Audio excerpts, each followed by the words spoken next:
Hello everyone, this is Jarrett, and today I'm just going to go over pretty quickly how I made this video for my channel.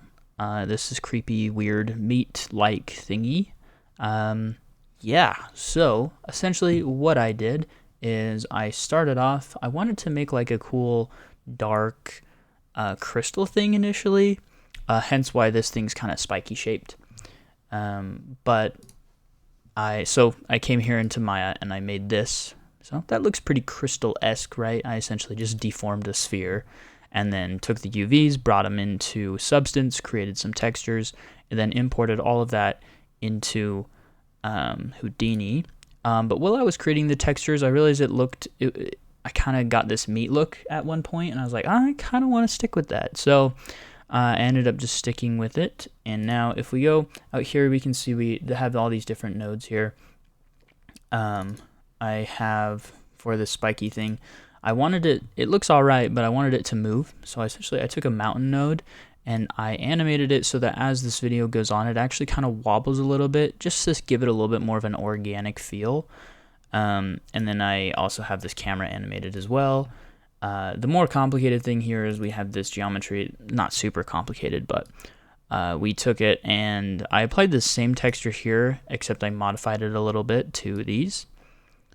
So as these go out, we can see it's just a box, and then you applied a subdivide to make it a circle or a sphere-ish, and then take a material and apply it, and then we're copying it to this sphere. So we're copying that over to these points on the sphere, and then I'm using a mountain modifier to get them to wobble, and I've animated that so that they wobble in different ways. And I've also animated the size of the sphere so that they kind of come out from the middle and do that. So once I got that all together, I just put a simple light in there to kind of be in the center.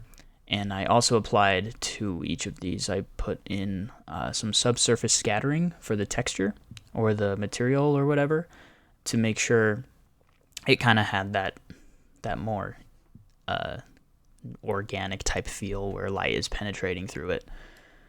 So then I rendered all of this out and I brought it into After Effects. And then here is where it started to come together. You can see the videos looking pretty good now. So I just simply added some free horror atmosphere type things I found online.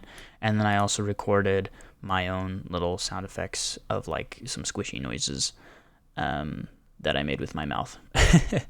And then put it all together, and it turned out pretty dang good. Very simple, but also really effective. Houdini's got a very neat renderer. So yeah, thanks for watching.